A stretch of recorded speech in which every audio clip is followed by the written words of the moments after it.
ஆதியே துணை.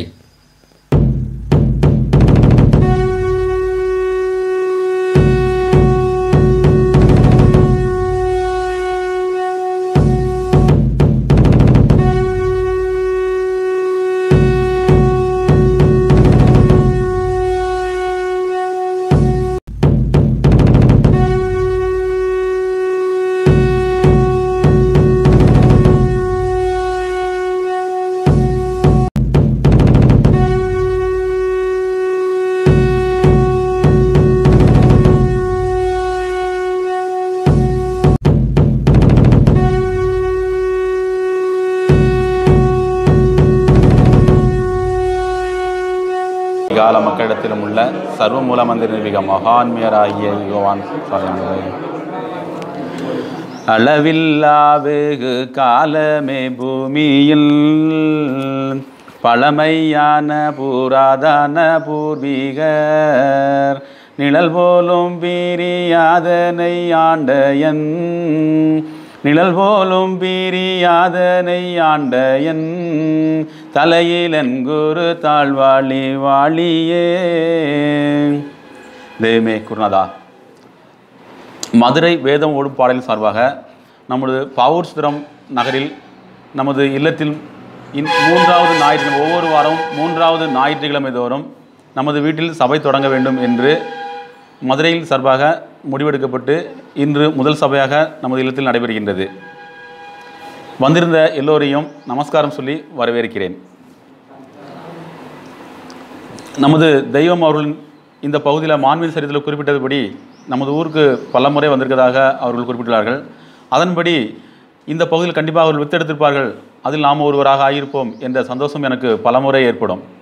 அதன் அடிப்படையிலே நமது இல்லத்திற்கு மதிப்புக்கும் மரியாதைக்கும் கூட அண்ணன் ஐயப்பன் அண்ணா அவர்கள் பார்த்திங்கன்னா வந்திருக்கும் பொழுது இந்த பகுதியில் யதார்த்த நிறுவனத்தில் மக்கள் நிறையா இருக்கிறத பார்த்தாங்க. தெய்வம் கண்டிப்பாக இந்த பகுதியில் வந்திருப்பாங்க, அப்போ நாம் தெய்வத்தோட வாக்கியங்களை பேசணும் அப்படின்னு சொல்லி நம்முடைய சபை பொறுப்பாளர் மதுரையிலிருந்து வந்திருக்கக்கூடிய நமது அண்ணா சந்திரராஜன் அண்ணா அவரிடம் பேசும்பொழுது கண்டிப்பாக செய்யலாம் என்று சொன்னார்கள். அதன் அடிப்படையில் ஒவ்வொரு வாரம் மூன்றாவது வாரம் நமது பவுர்சுந்தர பகுதியில் நடத்தலாம் என்று தீர்மானிக்கப்பட்டது.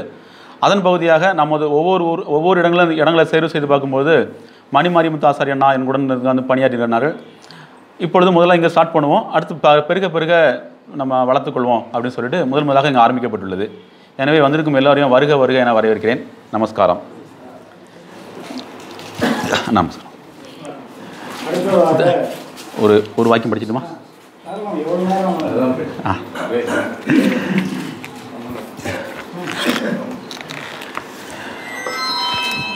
ஞானத்தின் அடிப்படைக்கு பார்த்திங்கன்னா முதல்ல சரியை கிரியை யோகம் ஞானம் அப்படின்னு 4 விதமான வழிமுறை இருக்குது. இதை படைப்படி தான் எல்லோருமே ஞானத்துக்கு வருவாங்க. அது யாராக இருந்தாலும் சரி, எந்த மதத்தின் அடிப்படையாக இருந்தாலும் சரி. சரியை கிரியை யோகம் ஞானம் அதை பற்றி தெய்வ வாக்கியத்தில் பார்த்திங்கன்னா விஸ்வநாத திருவொலி வசனம் என்ற நூலிலிருந்து திருவாக்கியம் 10வது வாக்கியத்தில் சரியை கிரியை யோகம் ஞானம் என்ற தலைப்பில் அவங்க வழங்கியிருக்கிறாங்க. சரியை கிரியை யோகம் ஞான என்று 4 ஞான படித்தரத்தை வேதம் குறிப்பிடுகிறது. அதோடு சூத்திரன், வைசியன், சத்திரியன், பிராமணன் என்ற 4 வர்ணனைகளையும் குறிப்பிடுகிறது. எவனும் தன் தாய் வயிற்றில் பிறக்கும்போது சூத்திரனாகத்தான் பிறக்கிறான். சூத்திரன் என்றால் யார்? அசுசியான பிறப்பிலே பிறந்தவன் என்று பொருள். பிறகு கிரிகைக்கு மாற வேண்டும், அப்போதுதான் வைசியன். வைசியனாக தானே மாற முடியுமா? அது முடியவே முடியாது. இப்படியே படிப்படியாக வளர்ந்து சத்திரியனாகி பிராமணனாக மாற வேண்டும். அப்படி மாற்றி வளர்ந்து வரும் ஒரு ஞானத்தாய் நமக்கு வேண்டும். அவர்கள்தான் சர்க்குரு என பெறுகிறார்கள். உலகத்தில் ஞானி என்று சொல்லிக்கொண்டு திரியும் குருக்கள்மார்கள், கனபாடிகள் இருக்கிறார்களே, அவர்கள் யாவரையும் கூட்டி வைத்து ஐயா, சரியை எதிலிருந்து துவங்கி எதில் முடிகிறது, அதேபோல் கிரியை யோகம் ஞானமாகிய ஞான பதங்கள் எவ்வாறு அடையப்பெறுகின்றன என்று கேட்டு பாருங்கள். வேதங்களை எல்லாம் படித்து விட்டேன், கரைத்து குடித்து விட்டேன், அதில் உள்ள 14 சாஸ்திரங்களிலும் தேர்ச்சி பட்டம் பெற்றிருக்கிறேன் என்று சொல்வாரே, அவருக்கு பதில் சொல்ல தெரியுமா? தெரியாது. அவளையும் அவருக்கு கற்பித்தவருக்கே அதற்கு பதில் சொல்ல தெரியாது. செவ்வான செவ்வீடு அடைய வைத்து அகவிளைவு குடியேற்றும் மெய்ஞான வழிபாட்டில் கூட்டி போய் படிப்படியாக சரியிலிருந்து கிரியை முதலிய 4 படிகளையும் முறையாக கற்பித்து முத்தி நிலையாகிய ஞானமேட்டில் ஏற்றப்பெற வேண்டும். அதை பெறவே இந்த மணித்தூலம் இறைவனால் இனாமாக நமக்கு தரப்பெற்றுள்ளது. இத்திருச்செயல் கைவரவான மெய்ஞானி ஒருவராலேயே சரியை, கிரியை, யோகம், ஞானம் என்ற 4 தேவ வல்லபலங்களில் நம்மை ஏற்றி வைக்க முடியும். அவர்கள் நம் முகம் பார்த்து அருளி செய்கிற திருவாய்மொழிக்கு ஒருவன் இணங்குகிற இணக்கத்திற்கு தக்கபடியாக 1 ஆண்டிலோ 1 மாதத்திலோ 1 வாரத்திலோ மேற்சொன்ன ஞான வல்லபத்தில் மாற்றி வைத்து விடுவார்கள். இப்படியே மாற்றி மாற்றி மாசில்லா மணிப்பூரக நிலைக்கு ஏற்றி வைத்து விடுவார்கள். மேற்சொன்ன ஞான வல்லபத்தில் மாற்றி வைத்து விடுவார்கள். இப்படியே மாற்றி மாற்றி மாசில்லா மணிபூரக நிலைக்கு ஏற்றி வைத்து விடுவார்கள். அவர்கள் சந்நிதியில் சரணடையும் எவரையும் அந்நியமாகவோ மட்டமாகவோ எண்ண மாட்டார்கள். அந்நியமாக எண்ணி ஒருவரோடு எத்தனை நாட்களுக்கு பழகி சுமக்க முடியும்? சட்டுப்புட்டு என்று அசுத்தமான ஒரு பாத்திரத்தை கழுவி தன் வீட்டில் இருக்கும் மற்றைய பாத்திரங்களோட ஒரு பாத்திரமாக வைத்தால்தானே ஏகமாக அன்னோன்யமாக அவனோடு புழங்க முடியும். தேவ சன்னதம் பெற்ற செம்மல்களுடைய திருச்செயலாகிய ஞான ஏற்ற நடைமுறை இதுவே. இதையே அரபி மொழியில் சரிகத்து, தரிகத்து, ஹக்கீகத்து, மகரிபத்து என்று கூறப்படுகிறது. இதற்கு மேற்சொன்ன சரியை மொழிய 4 படித்தரங்களும் வித்தியாசம் இல்லை. எல்லாம் ஒன்றேதான். பாசைதான் வேறு அன்றி செயல் ஒன்றேதான். இதுவரையில் இந்த பூமிக்கு வந்த குருமார்கள் ஒரு மதத்தை மட்டும் கற்றுத் தேர்ந்து அதையே தன் மக்களுக்கு கற்பித்து விளக்கி வந்தார்கள். அடுத்தாற்போல் உள்ள மதத்தை கைவிடக்கூடிய வல்லபத்தை அவர்கள் பெறவில்லை. ஏன்? அதன் ஆகமங்கள் அவ்வளவையும் அவர்கள் கற்றிருக்கவில்லை. அவர்கள் முன்பாக கையேந்தி வருகிற மக்கள் படித்துள்ள வேதாகமங்களிலிருந்து எத்தனையோ சந்தேகங்கள், கேள்விகள் அந்த மக்களின் நெஞ்சகத்தில் தோன்றியிருக்குமே. அவைகளுக்கெல்லாம் தக்க பதில் கொடுத்தால் அல்லவா அந்த மதத்தின் அரிய சிங்காசனமேட்டில் ஏற்றி வைக்க முடியும். சும்மா மிரட்டி சொன்னால் சரியென்று ஒத்துக்கொள்வார்களா? ஒத்துக்கொள்ள மாட்டார்கள். அவர்கள் மனதிலே வெறுப்பு, வேற்றுமை, சிக்கல் தோன்றிவிடுமே. அது களைய பெற்று மனம் தெளிந்து ஒப்பிய பின் அல்லவா மெய்யை பற்ற முடியும். அதற்கு தங்களை சந்திக்கிற மக்கள் பலரும் கற்றுள்ள கேள்விகள் எல்லாவற்றையும் கிளப்பிவிட்டு அவைகளுக்கெல்லாம் நேராக பதில் கொடுத்து சந்தேகங்கள் யாவும் பொடிய விளக்கும்போதுதான் மனம் ஒப்பி தெளிவு பிறங்கும். சைவத்தில் மட்டும் குருபுரானுக்கு தேர்ச்சி இருந்தால் அடுத்த மதத்திலுள்ள வைணவனை கைவிட முடியுமா? முடியாதே. சர்வ மதங்களையும் கற்றுத் தேர்ந்த ஒருவர் இறுதி காலத்தில் வருவார் என்று எல்லா தேவங்களும் ஒரு முதமாக குறிக்கின்றன. அந்த வருகை இதோ வந்தாச்சே. ஆகையால் இவ்வுலகத்திற்கு இது ஒரு அரிய வசந்த காலம் என்று தீர்க்கமாக சொல்ல சிறிதும் தடையில்லை. ஒரு நிஜநிதி லாபகர வசந்தம் இது காலம் இந்த தமிழ் பூமிக்கு வந்திருக்கிறது. அதை கைவரவாக்கி கொள்கிறவர்கள் ஆக்கிக் கொள்ளலாம். இந்த உலகத்தில் இது ஏது என்பார்களே, அதுவானதாய் மெய்வழி இருக்கலாம், சகலரும் காண்பார்கள் என்று நமது குலதெய்வம் பிரமபிரகாச மெய்வெளி சாலை ஆண்டவர்கள் திருவாய் மலர்ந்து அழிவினார்கள். கர்த்தாவி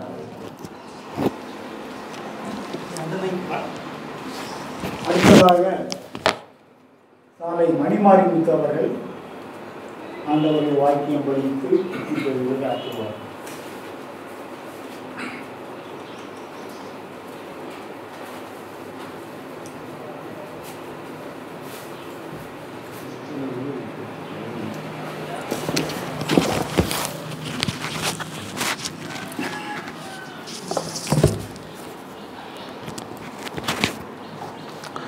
எல்லோருக்கும் நமஸ்காரம். முத்திபூர்ணம்.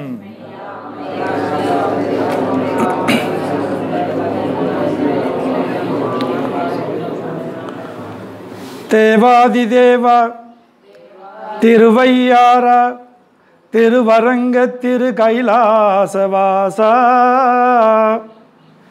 தீன்குலத்திலகநாயகா தேவ பரமண்டலத்தின் பிதாவே திரண்டு அனைத்தும் ஒன்றாகி வந்த மெய்வழி தெய்வமே,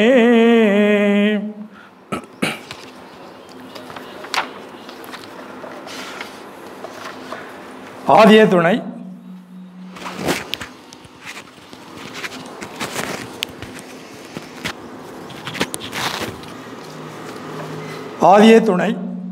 யமன் படர் அடிபடு திருமெஞ்சான குரல். யுக இறுதி நீதி தீர்ப்பு கர்த்தர் பிரம்மோதிய மெய்வழி சாலை ஆண்டவர்கள் அருளி செய்தது. வையகத்தையும் வானகத்தையும் சர்வ கால காலங்களையும் சர்வ காலத்திற்குள் அடங்கிய அழிவிலா நித்திய பூரண மேம்பாடுகள் அனைத்தையும் கையில் வரவழைத்து தரும் கிரயத்தை உடையது இந்த திருமெஞ்ஞான குரல். தெய்வமை ஆணையர் கழிந்த இந்த நூலில் செயலில்லாத வாசகமே கிடையாது. ஒருவன் தான் மாமிசமே சாப்பிடுவதில்லை என்கிறான். ஏன் மாமிசம் சாப்பிடுவதில்லை என்று அவனை கேட்டால் அவன் உடனே கொஞ்சமும் தயங்காமல் நான் சைவம் என்கிறான்.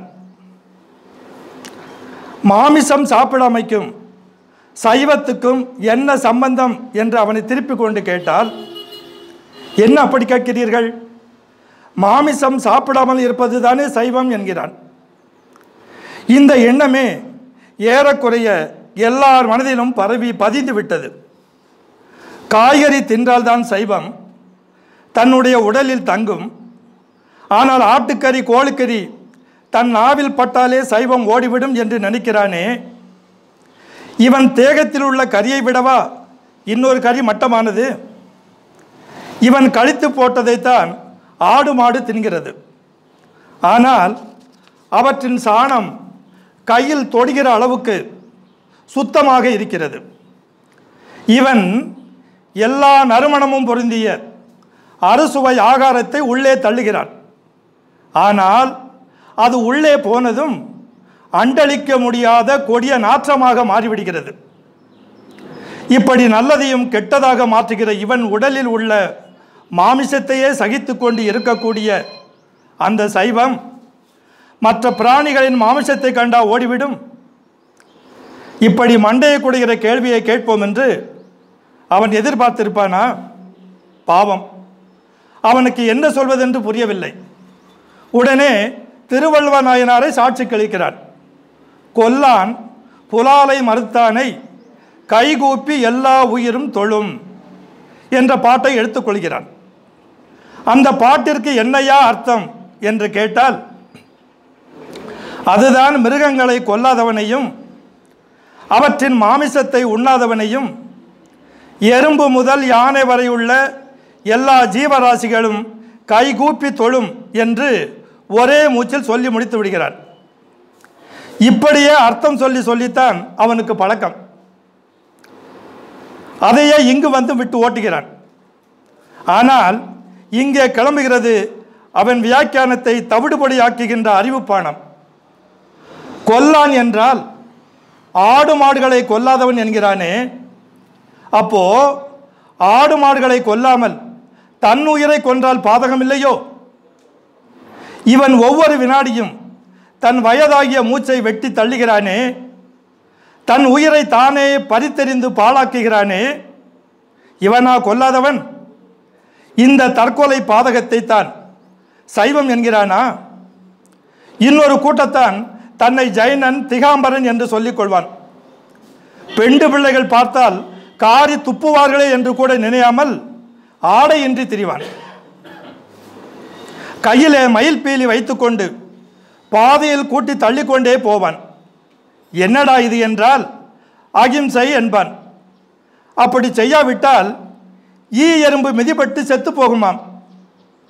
அதை தடுக்கத்தான் இந்த அகிம்சா மூர்த்தி இப்படி அம்மனமாக தெரிகிறான் போல் இருக்கிறது. துணி கட்ட வேண்டும் என்று கூட துணி கட்ட வேண்டும் என்று நினைக்க கூட அவனுக்கு நேரமில்லை. அப்படி ஒரே அடியாக அகிம்சையிலே இறங்கிவிட்டான். அகிம்சை என்பது மானங்கெட்டதாகவா சூடு சுரணயற்றதாகவா இருக்கும்? மானவெட்கமே இல்லாதவனுக்கா ஞானம் வரும்? இதையெல்லாம் பார்த்துத்தான் நம் ஆதிமை உதயபுரண வேதாந்தத்திலே ஒரு பாட்டு சொல்லி வைத்திருக்கிறோம். நம்பிய தன்னுயிர் தற்கொலை செய்வான் நம சிவ இருப்பறியான் தம்பிரன் தவசிதி காம்பரன் என்பான் சைவனென சொல்வான். இப்படி தன் உயிருக்கே காருண்யம் செய்யாது தற்கொலை செய்பவன் ஜீவ காருண்யத்தை பற்றி பேசுகிறான். தன்னை தட்டி கேட்க ஆளில்லை என்றுதானே இப்படி அவன் நாவு நீளுகிறது. இந்த லட்சணத்தில் புலால் மறுத்தனுக்கு வேற வியாக்கியானம் செய்ய வந்து விடுகிறான். புலாலை தொடாமல் இருந்தால் புண்ணியம் வந்துவிடும், புலாலை தொட்டாலே சைவம் போய்விடும் என்று நினைக்கிறான். இவன் மீதே புலால் இருக்கிறதே, அதற்கென்ன செய்வான்?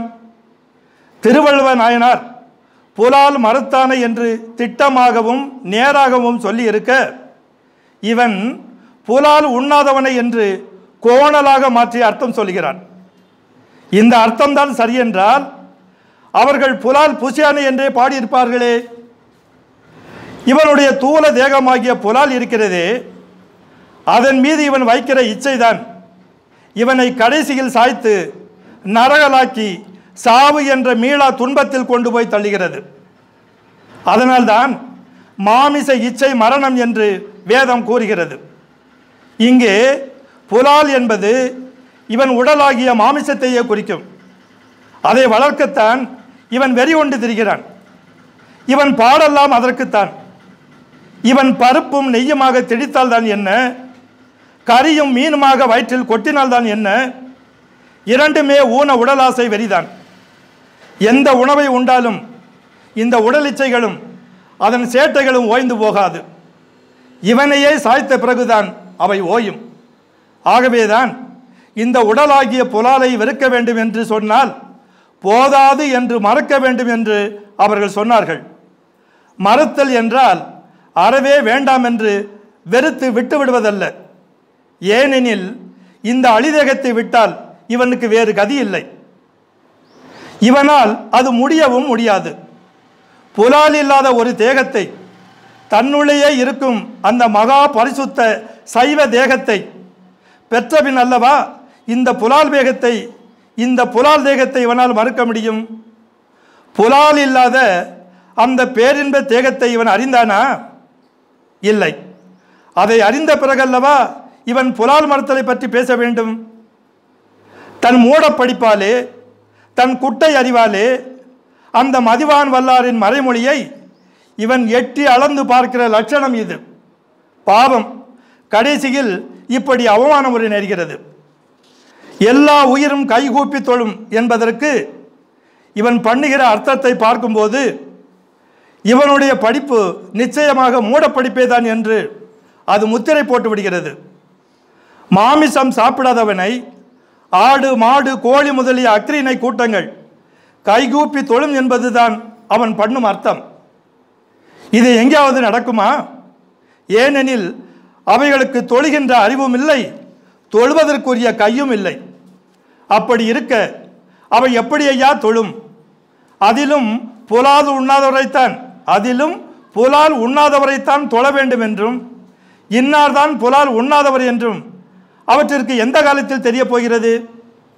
இப்படி நேராக சிந்தித்து பார்க்காமல் எதையோ அறிவுக்கு பொருந்தாததையெல்லாம் பேசுவது சைவம் என்று சொல்லி தெரிகிறார்களே, இவர்கள் எப்போது மெய்யின்பால் திரும்பி பலன் பெறப் போகிறார்கள் என்று எமக்கு விசனமாய் இருக்கிறது என்று நமது குலதெய்வம் பிரம்மப்பிரகாச மெய்வழிச்சாலை ஆண்டவர்கள் அருளியுள்ளார்கள்.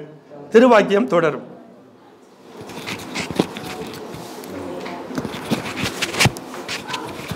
நமஸ்காரம். மொத்தம் ஒரு 30 பேருக்குள்ளே வந்திருக்கீங்க. மதுரை சபையும் ஒரு நேரம் 30 பேர் தான் வந்தாங்க.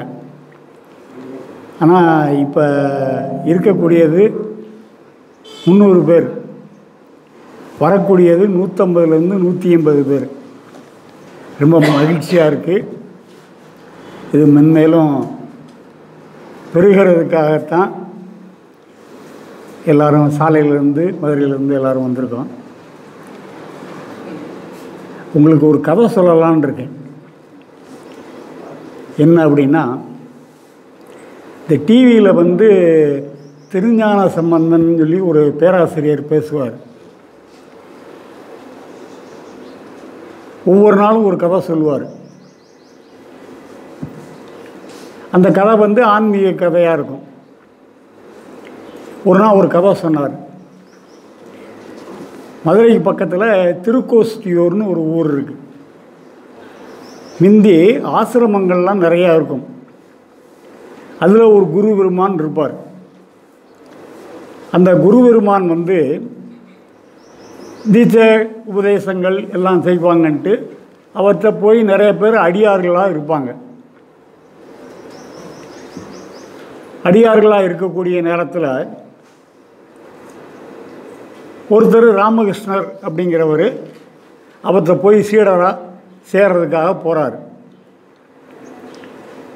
போகும்போது அது பெரும்பாலும் அந்த ஆசிரமங்கள்லாம் வந்து காட்டு பகுதியில் தான் இருக்கும், ஊர் பகுதியில் இருக்காது.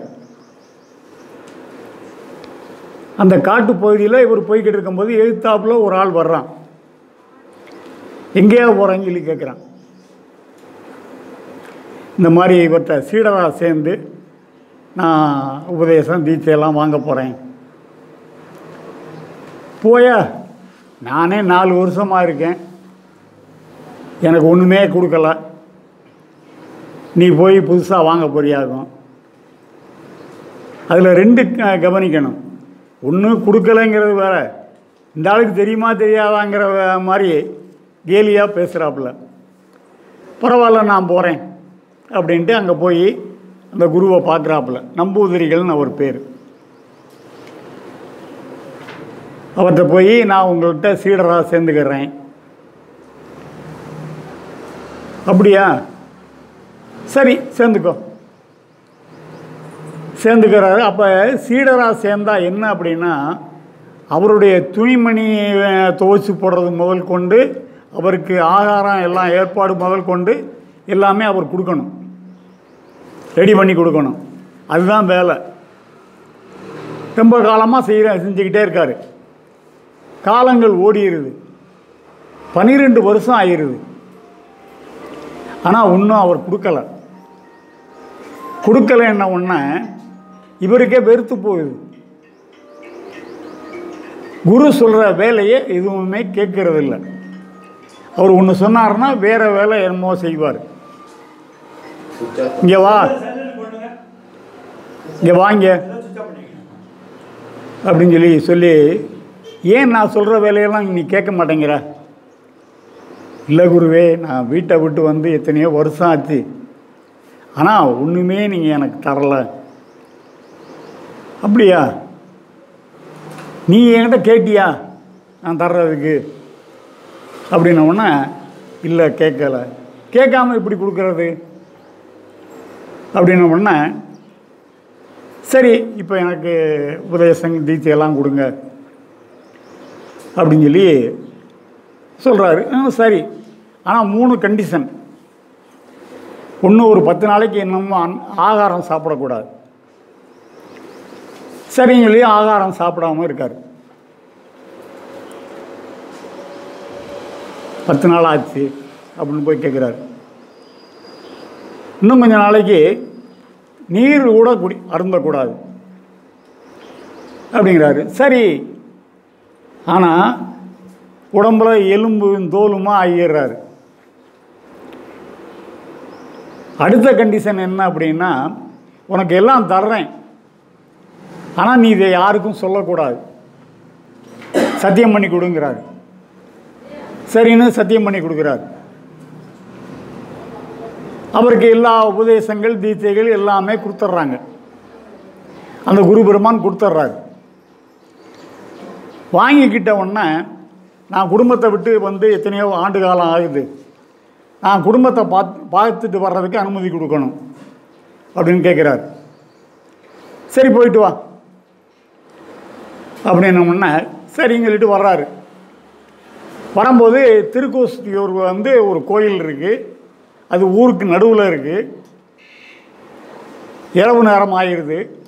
சரி நம்ம இங்கே தங்கிட்டு போவோம் அப்படின்ட்டு இரவு நேரத்தில் அங்கே தங்குறாரு. தங்கும்போது ராத்திரி பூரா சிந்தனை பண்ணுறாரு. சிந்தனை பண்ணிவிட்டு அந்த ஊர் ஜனங்களை பூரா கூப்பிடுறாரு. இவர் வாங்கின உபதேசம் தீட்சை எல்லாத்தையுமே அவங்களுக்கு கொடுத்துட்றாரு. கொடுத்த உடனே அதில் ஒரு கருங்காலி இயேசுபிரானை காட்டி கொடுத்த மாதிரி ஒரு கருங்காலி போய் அங்கே போய் சொல்லிடுறான். போயா, உங்ககிட்ட எவ்வளவோ வருஷமாக இருந்தேன், ஒன்றும் தரல, அவர் நேற்று தான் வந்து எல்லாத்துக்கும் கொடுத்துட்டாரு அப்படின்னோன்னா குருபெருமானுக்கு கோபம். என்னடா அது நம்ம சத்தியமெல்லாம் வாங்கினோமே, இந்த மாதிரி செஞ்சிட்டாப்புலையே அப்படின்ட்டு நேராக அந்த ஊருக்கு வந்துடுறாரு. வந்து நான் சொன்னது என்ன, நீ என்ன செய்கிற அப்படின்னு சொல்லி கேட்குறாரு. குருவே, நீங்கள் சொன்னதெல்லாம் சரிதான், ஆனால் நான் சொன்னேன்னா எனக்கு வந்து நரகம் கிடைக்கும் அப்படின்னு சொல்லி சொன்னீங்க. ஆனால் நான் ராத்திரி பூரா யோசனை பண்ணேன், நம்ம ஒருத்தர் தானே நரகத்துக்கு போகிறோம், மிச்சம் எல்லாருமே சொர்க்கத்துக்கு போவாங்கள்ல அப்படின்னு சொல்லிட்டு எல்லாத்துக்கும் நான் கொடுத்துட்டேன் அப்படின்னு சொல்லி சொல்கிறாரு. பரவாயில்ல, எனக்கு அது அந்த யோசனை வந்து நினைக்காதனால யாருக்கும் கொடுக்காம இருந்தேன். பரவாயில்ல, நீயும் நல்லா வாழ்வடா அப்படின்னு சொல்லி ஆசீர்வாதம் பண்ணுறாங்க.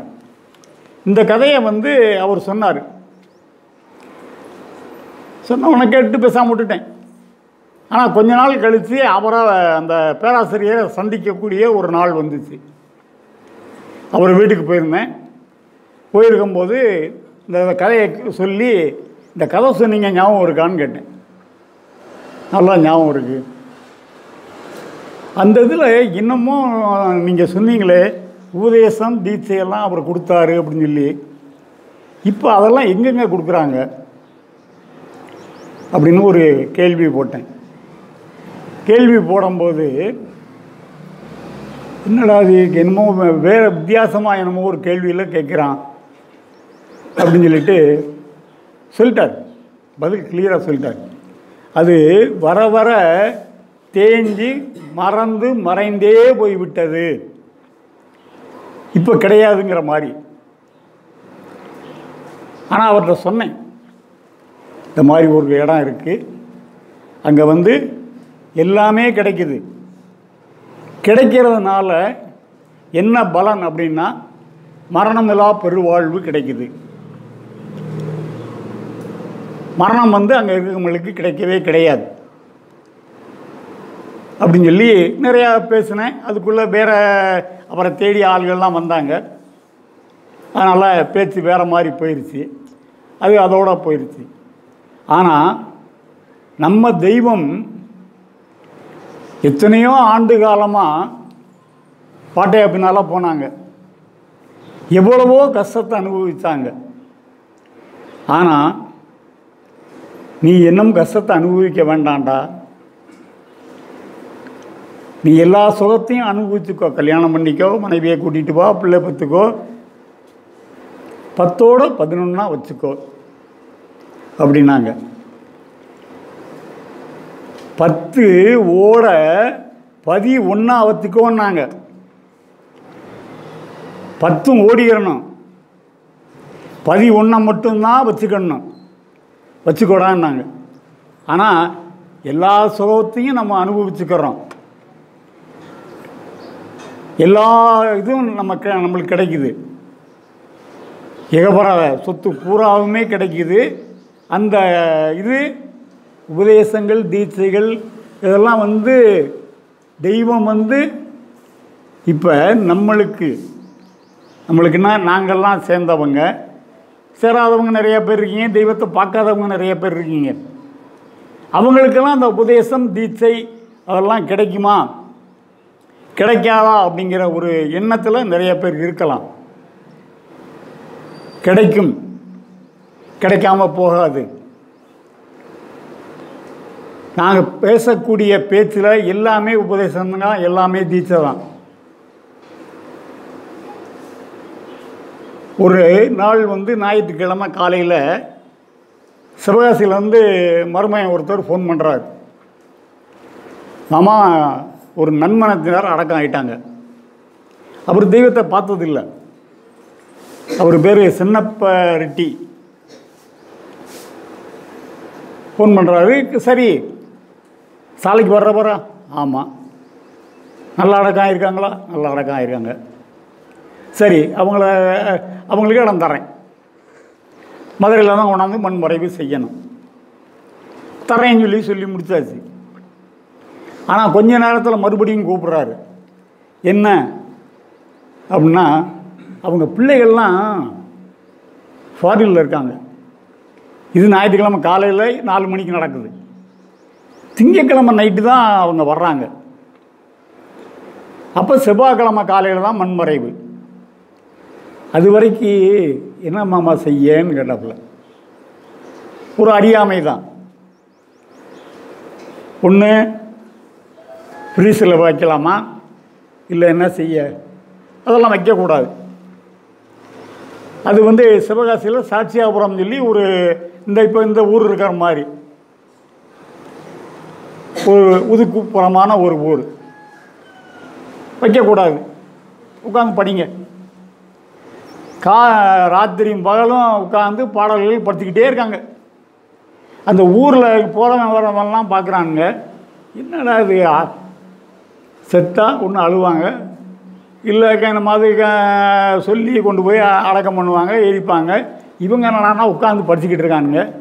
போய் கேட்டால் இன்னும் 2 நாள் கழித்து இவருக்கு தீர்த்தம் கொடுப்போம், உள்ளே இறங்கும் அப்படிங்கிறானுங்க.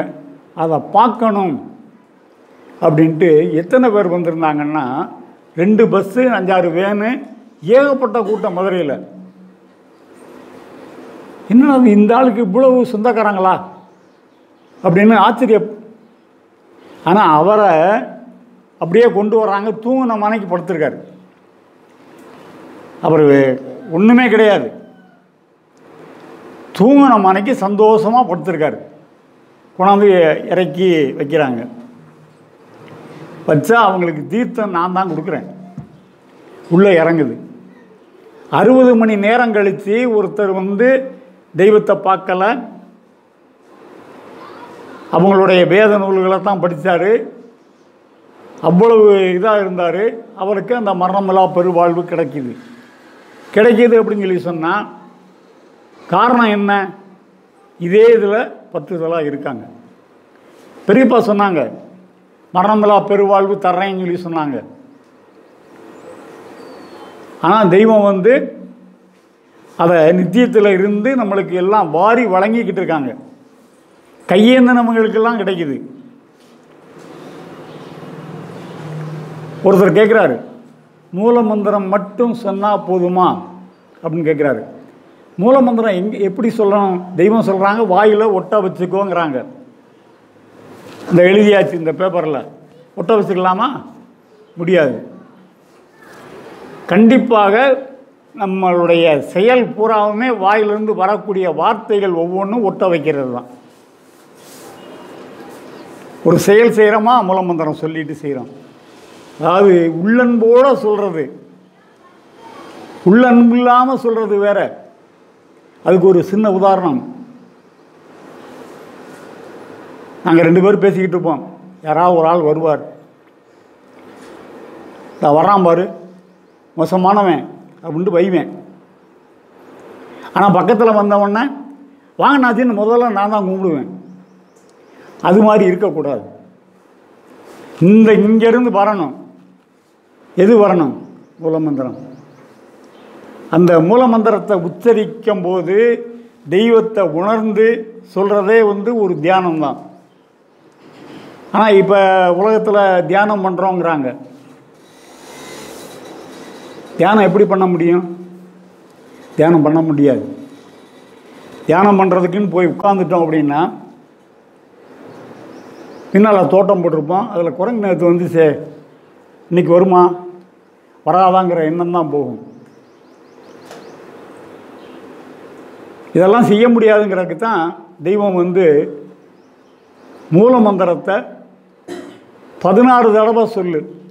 வீச நாளிகை தவம். யாரும் தவம் இருக்க முடியாது. இந்த 16 தடவையாவது காலையில் ஒரு தடவை, ராத்திரி ஒரு தடவை சொல்லுங்கிறாங்க. அந்த 16 தடவை சொல்கிறதே உள்ளன்போட அதை நினச்சி உருகி சொன்னால் கண்டிப்பாக மரணமில்லா பெருவாழ்வு கண்டிப்பாக கிடைக்கும். உபதேசம் தீட்சை அப்படிங்கிறது அதுதான் கிடைச்சாதான் நம்மளுக்கு மரணமில்லா பெருவாழ்வு அப்படிங்கிறது எண்ணவே வேண்டியது அவசியமே கிடையாது. யமன் நிறைய தீட்சை வாங்கினவன். அவன் கைவசப்படாத ஆட்களே கிடையாது. ஆனால் தெய்வம் என்ன சொல்கிறாங்க அப்படின்னா, என் கைக்குள்ளே அவன் அடக்கம், என் பிள்ளைகள்கிட்ட அவங்க வரவே மாட்டாங்க. அப்போ தெய்வம் நம்மக்கிட்ட இருக்கணும் அப்படின்னா அந்த மூலமந்திரத்தை எப்பையும் நாவில் ஒட்ட வைக்கணும். கண்டிப்பாக எல்லாத்துக்கும் இங்கே தீட்சை நடக்கத்தான் செய்யுது, உபதேசம் நடக்கத்தான் செய்யுது. இதுதான் உபதேசம் அப்படின்னு சொல்லிட்டு உங்ககிட்ட நான் நிறையா ரூபா வாங்கிக்கிட்டு ஒரு ரகசியம் சொல்கிறேன். என்ன ரகசியம்? நெல்லுக்குள்ளே அரிசி இருக்குது. இது ரகசியமா? ஓம் நம சிவாய. நிறைய இடங்களில் போர்டெல்லாம் போட்டிருக்காங்க, சிவாய நம்ம போட்டிருக்காங்க. அதனுடைய தாத்பரியம் அறிஞ்சு அந்த மந்திரங்களை சொன்னாதான் கண்டிப்பாக நமக்கு பலன் இருக்கும். இல்லாமல் மனசுக்குள்ள இதுதான் அப்படின்னு நினச்சிக்கிட்டே இருக்க வேண்டியதான். எதுவும் கிடைக்காது.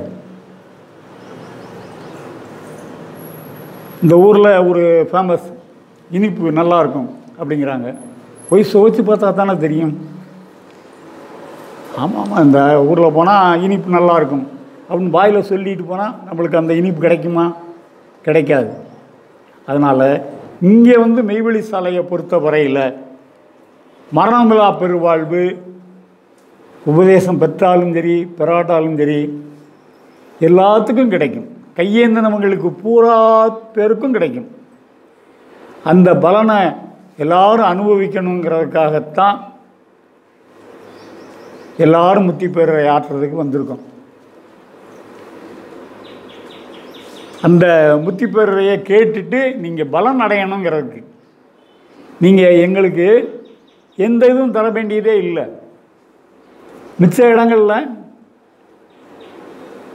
அது இந்துக்களில் புசாரி இருக்காப்புல, கிறிஸ்டினில் மத போதகர் இருக்காங்க.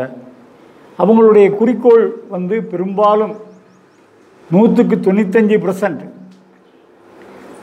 நீங்கள் உங்கள்கிட்ட என்ன எதிர்பார்க்குறாங்க அப்படின்னு சொல்லி சொன்னால், வருமானம் என்ன வருது, உங்கள் மடியைத்தான் பார்ப்பாங்க. மந்திரிக்கிறாங்க, மந்திரிச்சு எல்லாம் சரியாயிரும் போங்கிறாங்க. எங்கள் ஊரில் ஒரு டாக்டர் இருந்தார். அக்குபஞ்சர்லேயே தொடு சிகிச்சை வருமம்னு ஒன்று இருக்குது. இப்படின்னு தொட்டால் சரியாயிரும். கொஞ்ச நாள் கூட்டம் நிறையா பேர் அவர்கிட்ட 100 ரூபா தான் கட்டணும். தொட்டவுடனே என்னமோ சொல்லுவார், சரியாக போயிடும் போங்க அப்படின்ட்டுருவார். எத்தனை நாளைக்கு ஏமாற்ற முடியும்? முடியலை. எல்லாம் சேர்ந்து அடித்து ஓடுறான்னு விரட்டி விட்டாங்க. அது மாதிரி தான். ஆனால் இங்கே பொறுத்த வரையில் அந்த மரணமில்லா பெருவாழ்வு கிடைக்கிறதுக்கு தெய்வம் பல வழிகள் சொல்லி கொடுத்துருக்காங்க. அது இங்கே பிரபு இருக்கார், மணிமாரிமுத்து இருக்காங்க. எத்தனையோ ஆண்டுகளாக சாலைக்கு வந்துக்கிட்டு இருக்காங்க. அவங்ககிட்ட கேளுங்க. தெரியாதவங்க தெரிஞ்சுக்கலாம். நாங்கள் வர்றோம், வேறு ஒன்றும் இல்லை. இந்த சபை முடிஞ்சால் பிற்பாடு மதியம் நாங்கள் ஊருக்கு கிளம்புறதா இருக்கோம். ஆனால் நீங்கள் ஏதாவது சந்தேகங்கள் கேட்குறதா இருந்தால் இன்றைக்கி முழுசும் கூட இருந்து உங்களுக்கு தெளிவுபடுத்திட்டு போகிறதுக்கு தயாராக இருக்கும். அடுத்த மாதமும் 3வது வாரம் சபை நடக்கும். எல்லோரும் கலந்துக்கோங்க. மதுரையில் சபை நடக்குது. தமிழ் மாதத்தின் முதல் ஞாயிற்றுக்கிழமை, அடுத்த வாரம் ஞாயிற்றுக்கிழமை நடக்கும். அங்கேயும் 2 பேருக்கு இடம் தெரியும். பிரபுவுக்கும் மணிமாரிமுத்துக்கும் இடம் தெரியும். கலந்துக்கோங்க. ஆன்மலாவும் அடைங்க. நமஸ்காரம். முத்தி பேருரை தொடரும்.